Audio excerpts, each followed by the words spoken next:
A fractional executive is someone who comes in and really is not typically there 40 hours a week, right? It's not normally a full-time engagement. It can be, but it's not normally full-time 40 hours a week. Typically, it's for a couple hours a week, and they pay you for basically a fraction of the time. And what you're doing is you're bringing expertise, likely across several businesses that you've seen, and your executive experience to an organization that might not be able to afford a full-time chief people officer where they are in their business yet.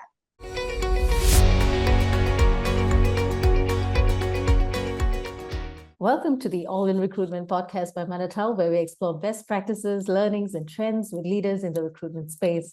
If you like our content, please subscribe to our channels on YouTube and Spotify to stay tuned for our weekly episodes. My name is Lydia, and joining us today is Anessa Fike, CEO and co-founder of Fike Co. Welcome to the show, Anessa. Thanks for joining us. Yes, thank you so much for having me. So tell us more about the company, Anessa, and maybe how you started that, what's kept that all going so far. I understand it's been, what, 10 years now? Yes, 10 and a half years. So Fike Co really focuses on fractional and interim people and talent leadership. And really, when we go into organizations, it's around a time when there's a transition or a transformation, or they're really looking to pivot their entire business. And they bring us in to help be that leader, that leadership, that expert presence in their organization. We got into fractional work before it was even called fractional work, and we'll so talk about that in a bit. Right. And I jumped in and I thought, you know what? I don't, especially on the recruiting side, I don't want to have an agency model, right? So I looked around and I thought, I don't want to do that. It's just me. I started out as just me. At that point, we have a team now, but at that point I thought, I don't want to be working myself a ton. How do I do this so that I can fit what I love and what I'm passionate about doing and work into my life, as opposed to having it dominate my life, right? And so I looked around and I thought, you know what? I think I'm going to do what a lot of lawyers do and do retainers and really talk about how can I provide to you a service, right, for a flat rate fee every month for a certain amount of time. And that really worked. It was interesting explaining and educating to early clients what that looked like, because it was a very different business model from what they were used to, especially on the recruitment side. And it was very much embedded recruiting. It was very much retained recruiting, but it was a little different than your RPOs. And a lot of recruiting agencies, especially in the US, have gone to that embedded model now, but it was not something that you saw back then. And so that's kind of how I started out over the last 10 years. I've hired a team on in the last 6 or 7 years. So we've had a team for the last 6 or 7 years, and have grown the organization. When I founded it in 2010. Yeah, 2010. Yeah, no, sorry, 2013. It's been a fascinating ride, because we've actually been able to work with more than 120 organizations and companies around the world. And we've gotten to work with thousands of leaders in 30 plus countries. And it has been amazing. Yeah, that's right. And looking back, I mean, now you have that portfolio, but when you started out, you probably didn't. And when you want to build a team, I'm quite curious to find out, how do you get that employee number one, employee number two? Yeah. How do you really build that team when you're setting yourself out there to create that portfolio and you don't have these names and these credentials to talk about yet? Absolutely. So when I first started out and it was just me, we worked, and we have really worked for the last 10 and a half years off of referrals and word of mouth. And I would say that's probably at least 95% of our business. It was thinking back through, is there anyone that I want to work with that I've worked with previously that might be in a good spot to be able to come and work with me now? And when I was thinking through that, I thought about actually a person that I had worked with earlier, a couple years before then. And she was actually an intern for me at an organization. And she, through her internship with me, she had decided, you know what, I think I'm gonna pursue HR for her degree program. And I reached out to her and I said, how much do you love your current job? And she said, it's fine. And I said, okay, would you like to come and work for me? Mm. And she said, yeah, that'd be great, actually. So it was just one of those things where I had I thought to myself, you've got to know someone. You've got to know someone that you've worked with before and that you'd like to work with again. We've grown to have a small team, and that now we're able to sort of plan and also utilize everyone's strengths for what projects and what teams they're working with. And so, for instance, my husband actually joined me in the business right before COVID. Mm. And so he is one of the other fractional executives that work underneath Fike Co. And he is super great at employee relations and setting up entire HRBP programs within organizations. And he loves spreadsheets and he loves data. Mm. I, on the other hand, I can do a spreadsheet, but I don't love it. And so for me, it's kind of like you find those amazing pieces that the people that you're working with are really good at and they really like to do, and you let them do that, right? And that's really been key for us in our success, is to focus on what do people like to do and making sure they're doing more of that. Yeah, in terms of scaling the business, have there been any challenges? You've got your team and you're going out there to service these clients. So have there been any challenges or obstacles that you've had to face or overcome? I'm sure there are, right? So Yeah. Well, growing in and that sense. COVID was interesting, right? Mm. Because that was also a time where I think no one knew what was going to happen, right? And so it was a lot of, oh, geez, what's this going to look like? And especially for recruiting and talent over the last, 4 years, it's really been up and down, right? It's been this massive up and down, just, extremes on both ends for Mm. recruiting and talent that we've probably ever seen in our lifetimes. And actually, through COVID, we only had 2 full-time staff members. So over the last 4 years, we've worked a lot with flexible resources as well. Flexible resourcing for me, and I think for a lot of organizations, is where you can get that competitive advantage as well. So, when we have other projects, when we need to pull people in, we have an amazing sort of referral system. We have an amazing network of contractors and freelancers that we can work with, and we pull them in as needed, and they actually pull us into other projects too. So it works out really, really well. Now going to fractional, you mentioned earlier that you were already Yeah. in that space before it was even called fractional, and today you see it quite just about everywhere. It's fractional this Yeah. and fractional that. Now, how do you define that, and how did you go about presenting that idea? Was that idea called something else when you started out, and how in what instances can businesses benefit from having Yeah. a fractional executive, so to speak?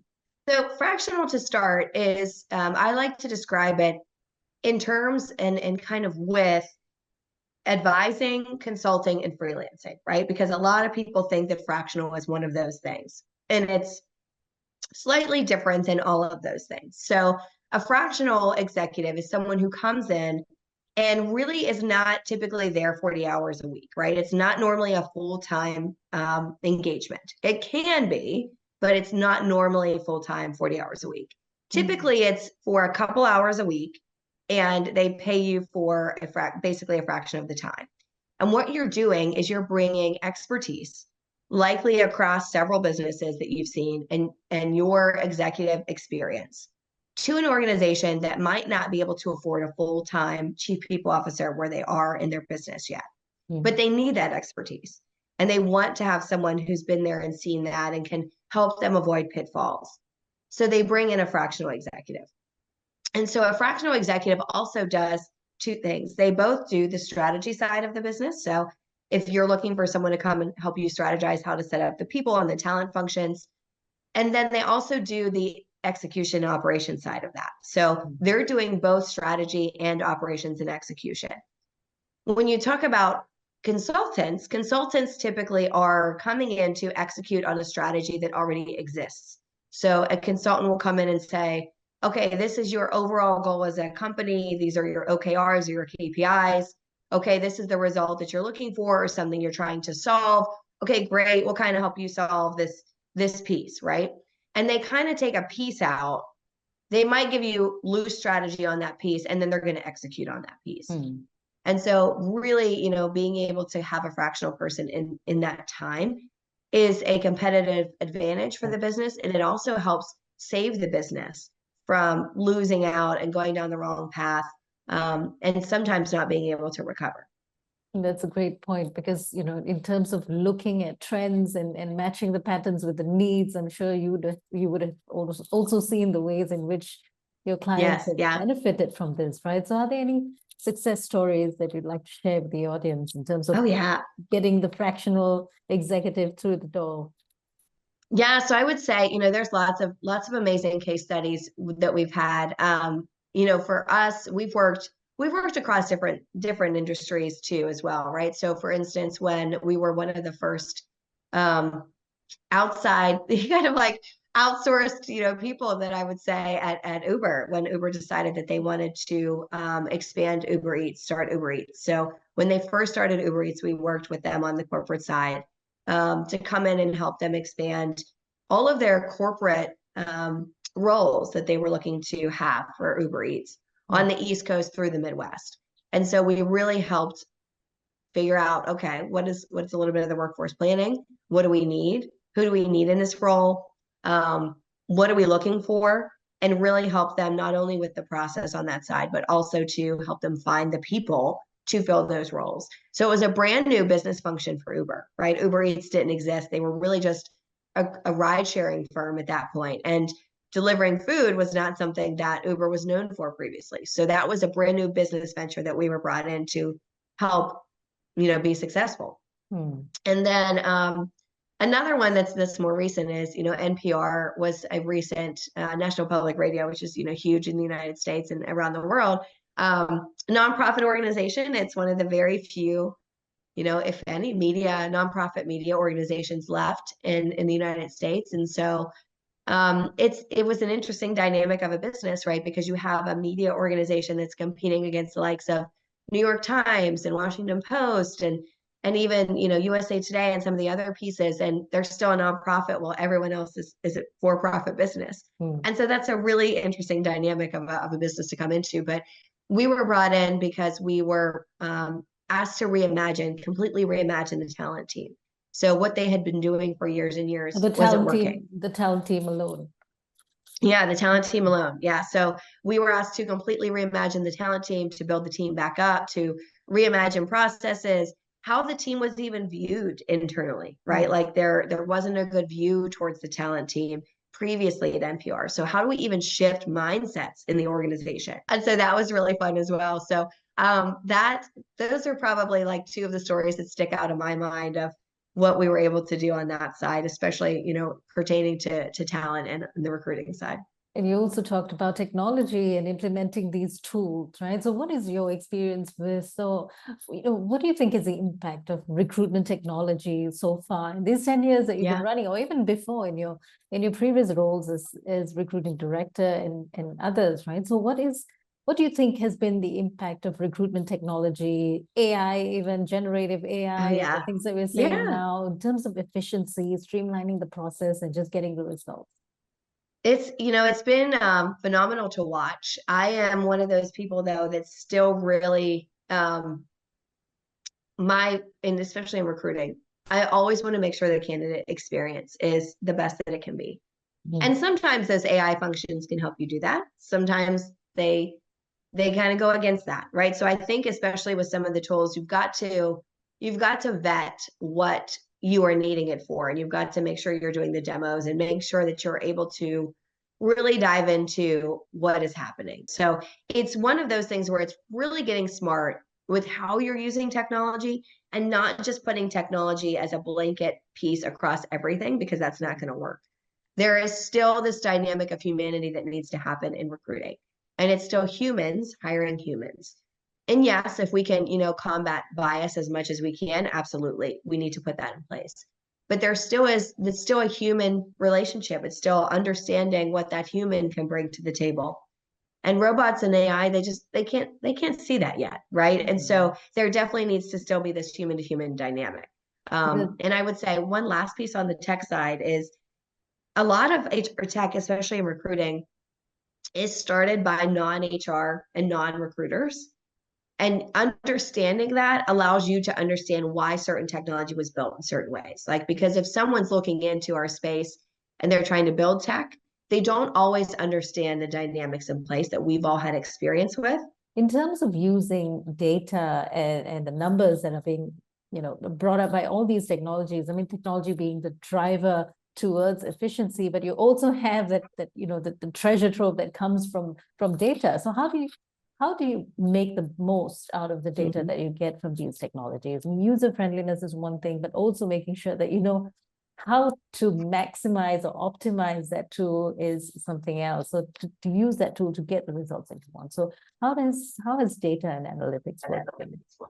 Yeah, so for me, I mean, data is a key piece in anything that you're doing. But I always like to caution people to say data is one point, right? It is one piece of everything. Just like I'm, on the people in HR side, I often caution people to not just use employee engagement surveys, right? That's only one piece. To have other conversations, to have human dynamics, to have those one-to-ones, those chats with people to understand both the quantitative and the qualitative of it. And so I think that for data, it is understanding and being able to understand when the data is useful, when something is off with the data, how you find what the key source to, why it might be off is, right? But also using that to show trends, using that to show, how you can move forward in the next 6 months based off of what the last 6 months, were. But I really think that in a lot of ways, we've almost moved too much in the data camp, and we need to come back to the middle. I think there's a pendulum that swings quite a bit in a lot of these things, right? And for me, it really is making sure that you're taking the data piece as just one part. That is the quantitative part. You also need the qualitative part. You need the anecdotes. You need the context. Because if you just go forward on the data, sometimes the data is telling you something that that you might have just a very small piece of understanding of the whole pie about. And so you really need to understand as much of the whole pie as you can before you move forward. So Nessa, moving on to the people space, right? We talked about fractional chief people officers, fractional executives, but in your experience, having been in the people space, I mean the talent space for all this time, how has the role of chief people officers changed over these past years, especially in the past critical 3 years that we've been seeing? Yes. Absolutely. And for me, I think the chief people officer right now has the hardest role in the C-suite. And the reason why is because, number one, we are dealing with people who are really nuanced and really complicated, right? And we have the most nuanced and complicated piece of the business. It's also, in a lot of organizations, what makes the business, right? It's the people that make the business a business. It's also, they are huge assets to an organization. And if you think about it, I saw a statistic a while ago that said that, 50 years ago on Wall Street, the S&P, the companies on the S&P were 80% inventory and 20% intangible assets. And that's where they got their value from. Well, that's flipped. And companies now on the S&P, 80% of their value comes from intangible assets, which includes people. Only 20% comes from like inventory and very tangible assets. And so if you think about it, your chief people officer is in charge of 80% or nearly 80% of a company's value, right? And so it's nuanced, it's complicated. We're also in charge of a lot of the organization's value. And also, we keep getting things added to our plates. There is no other C-suite executive that I know that has 150, 160, 170 things that they are in charge of and need to keep tabs on every day. But a chief people officer does. If you go down through and check on, everything that has to do with people and talent and organization, it's a lot. And especially in the last 3-4 years with COVID, we've had to go through and manage an entire, pandemic and years of a pandemic and the stress and the mental health behind all of that. When that's not our expertise. We are not, former CDC people. We are not like former pandemic, experts, but we've had to be over the last 3 or 4 years. We had to be because we were on the front lines. We had to figure out what to do with organizations and with the people before any other agency told us what to do, right? We couldn't wait on the CDC. We couldn't wait on the SHRMs of the world. We had to make calls before anyone else were making those calls because we had to make sure our people in the organization were safe. And so I remember in 2020, in the early days of COVID, it was like end of February, early March. And I remember as a fractional CPO at the time, telling our clients, you've got to have people go home. You've got to have them be remote if they can be remote. And they said, oh, well, should we plan for this for the next month or so? I said, oh, no, you should plan for this for the next several years. And they said, years? At that point, they were like, no way, years. And I said, years. You should plan to work this way for the next several years. And they all of them came back to me. All of those leaders that I worked with during that time came back to me and they said, oh my gosh, thank you so much. Thank you so much for pushing us. Thank you so much for telling us to do that. What was the They outlook, anticipated Anessa? it. What was the initial outlook though? Was it just, oh, this is just a 2-month thing, or this is just Yeah, gonna last just for a six just a 2 month months? thing. We'll be back in the office by summer, right? Like that's what Okay. everyone thought. And I said, oh no, because we see people, we know how people react. This is what what we do every day. So I said, oh no, it's gonna be years. Like it's gonna be years before we get back to this. And so many of those people came back and said, just like, thank you. We were so glad we had you as a guide because everyone was saying we were going to go back to office and you knew better. And you kept saying, nope, nope, don't do that. We've got to plan. We've got to put things in place so people feel supported when they're at home because this is going to be a long-term thing. And many of the things that we put in place then, they still use today. And many of them are successful where their counterparts were not. And their counterparts went out of business during that time. And so this is kind of also the point of like going back to why fractional. It's because in instances when you need an expert, that expert knows exactly what to do and can literally save your business. If you had a full-time CPO, they might not have had that experience across several different organizations to be able to do that for you. So it was key in those times to across several clients that I was, a fractional CPO for at the time to say, no, this is what we need to do. So yes, back to, CPOs, has it changed? It's changed dramatically. Those who have had experience in HR and leading HR teams previous to COVID and those after are two very different roles. And I always like to say to people, I don't want to hear anything or any expertise from anyone who hasn't been in the trenches for the last 3 to 4 years, because they have no idea what this role is now, right? They have no idea what HR teams go through on a day-to-day now. It has changed the landscape. We are not going back. Everyone keeps wanting to get back to like normal in 2020. As a society, we're not going back there. We can't. We're all super changed by COVID, right? It's not going to go back. It's not going to fit back into the box. We now need to deal with a new reality of what the world is post-COVID.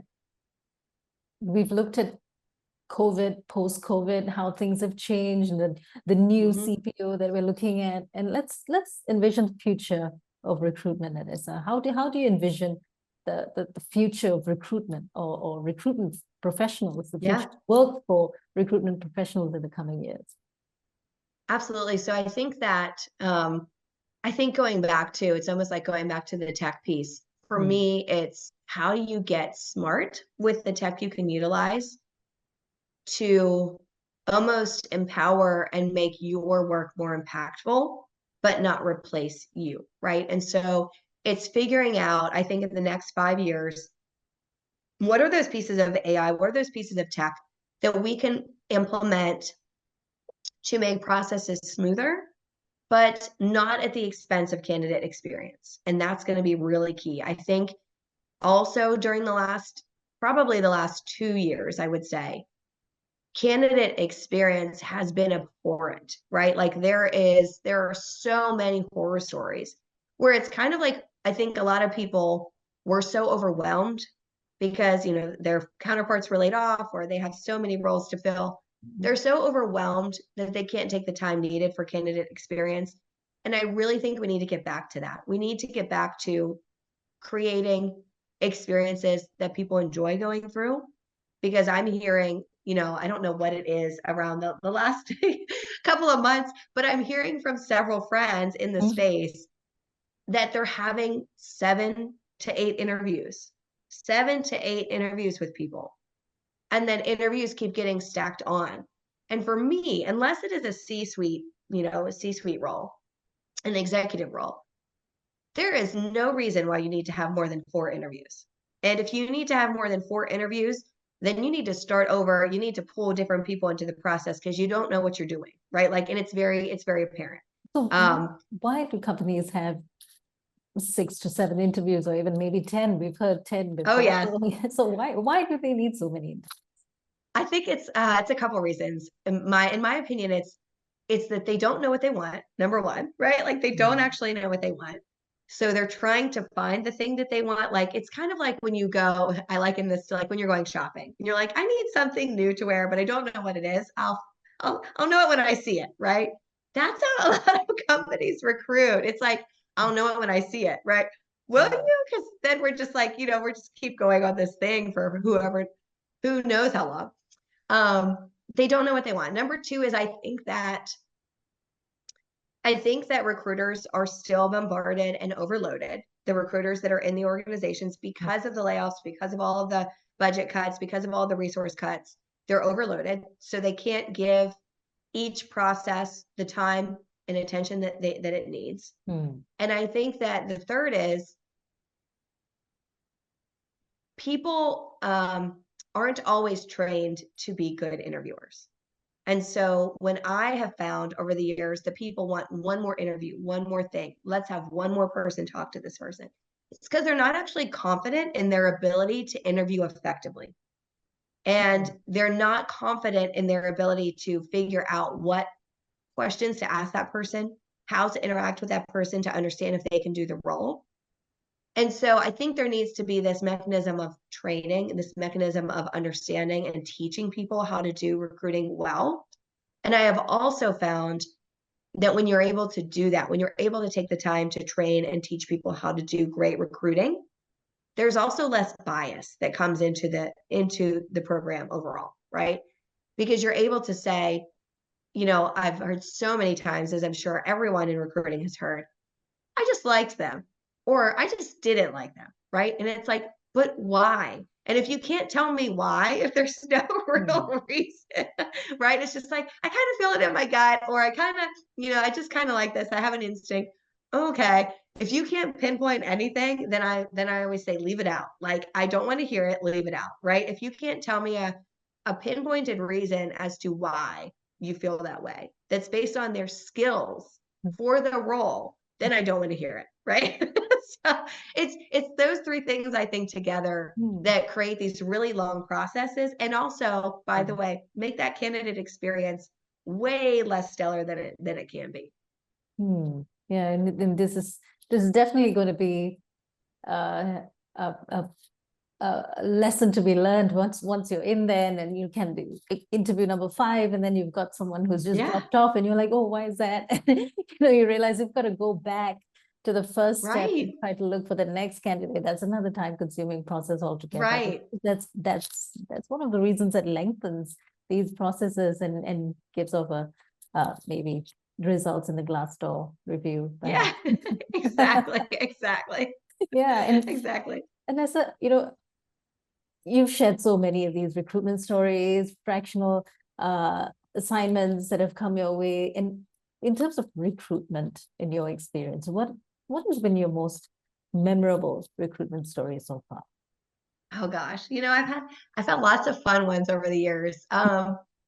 You know what? It's probably back to my early days, because I think it was probably at the Motley Fool. Long story is that we had a relationship with AOL from when the Motley Fool started. That's where it started, was on AOL. So like fast forward, almost, I guess, 15, 20 years, probably. Yeah. Well, we still had that relationship with AOL, and there was a time where we were going to start to host a lot of their servers. And so it was we were going to have hosting mechanisms and take on a lot more of the tech side from AOL than we previously had. And I remember the CFO at the time had come to me and said, we're going to need a lot of engineers really quickly. And I said, okay, what's a lot? And what's really quickly? What's really quickly? Exactly. Yeah. So tell me, what am I working with here? Right. And he said, if everything goes through and everything works out, kind of like, we sign the agreement, whatever, we're probably going to need 10 engineers in the next 2 or 3 weeks. And so I came up with a way that we were able to figure out how we could get enough people in the door to be able to result in 10 offers for an engineer. And so what we actually did was we completely threw everything else out the door that we had done before. I gathered a bunch of engineers. I gathered a bunch of experts and I said, all right, who is open to interviewing with me? And I had I would say I probably had 10, maybe 12 people raise their hand and say, I'll help interview. I said, okay, we're going to block off 2 days. I want you in the next 3 weeks. I understand you all have a lot going on. You've got deadlines. I understand. Can you block off 2 days for me, a day and a half, whatever you can give me, block it off. So we all settled on I think it was like 1.5, maybe 2 days. We settled on the dates and we said, block these off. These are our interview days. And then we went out and we kind of put out a different job description than had ever been done before at the Motley Fool and that I had ever seen anywhere. And it basically was like, here's what we're going to do. Here is our process in full. Here is what we're looking to find. We need 10 engineers within the next couple of weeks. In every job description. Right. We just were like, this is what we need. And here's how we're going to do it. We put our entire process out there. Right. Here's what to expect. Here's the dates of the interview. So be ready. If you want to apply, these are the dates you're going to have to come in. We put everything out there. You just, you just bypass 3-4 steps. Right. Right there. Exactly. In the description. Okay. And this was in 2011, right? This was 13 years ago, right? That we did this. And so we basically were like, we're going to just manage expectations for everyone. We're going to say, this is what we want. This is what we're looking for. Here's why. Here's how we're going to go through this process. Here are the dates you already know when you need to come in. And what we did is we had interview rooms set up. We literally had I don't even remember, 8, 10, 12 interview rooms, and they were blocked off as well. And we had the person stay in the interview room, and they would just have candidates switch. So basically it would be okay, every 30 minutes, everyone switch. And it was this well choreographed, logistical thing of okay, go. And we had people that would guide the candidates to their rooms whenever they needed to be there. An event. Schedules. Yeah, it was a whole event, right? Yeah. And then at the end of that next day, I remember we got into a room that, the next day or day and a half, whatever it was, after all the interviews were done. And we said, all right, everyone is going to talk about everyone they interviewed. We're going to decide when we leave this room in the next 2-3 hours, who we're going to send an offer to. And it was the biggest debrief you've ever seen, right? It was okay, let's just get everyone in a room and debrief. And we went through and we found out, okay, these are the 10 we're going to offer. And by the way, we have 2 backups, right? We've got 2 backups, 3 backups, whatever it was, we had backups. So I sent out the offers, everyone accepted. We just got creative. We figured it out. We worked as a team and we got it done. And it was a phenomenal thing for me. And again, this is why I love this story, because I always think back to, what do we need to get done? What is our time dynamic? And throw everything else out the window. Then figure out how to do it, right? And so you get creative in those moments. Yeah. And it's also getting past that desperation. I need to get this done quickly. I need to tell them what they're supposed to expect, rather than back and forth. Right. And you cut time spent going through all those communications and achieving those results. I think it's tremendous, and congratulations on that. And it's great to see that being that whole process being reproduced, or rather replicated in different instances. And I think this is a great anecdote to share. Thanks so much, Anessa. Yeah, absolutely. Yeah, it was fun thing, doing it in the moment and also thinking back on it. So yeah. This is great. Thanks so much, Anessa. I mean, I wish we could speak even more about this process, but we're running out of time. So thank you so much for your time and your insights, Anessa. So for those listening in, anyone who wants to know a little bit more about the brilliant process that you came up with, they might want to pick up a conversation with you. Apart from, where can they find you? Would it definitely be LinkedIn? Absolutely. Yeah, so I would say find me on LinkedIn. So it's under just Anessa Fike. Find me on LinkedIn and connect with me there. And then on my website, which is Fike Co. So it's FikeandCo.com. And then I also have written a book that's coming out February 20th. Right. And so the book is called The Revolution of Work. And so if you want to, get creative with how you're thinking about work and reimagining how we all work a little bit better, that book is for you, and it's coming out February 20th. Excellent. Thanks again, Anessa. It's been great having you on the show. Yes, thank you for having me. And we have been in conversation with Anessa Fike, CEO and co-founder of Fike Co. Thank you for joining us, and remember to subscribe to stay tuned for more weekly episodes from All in Recruitment.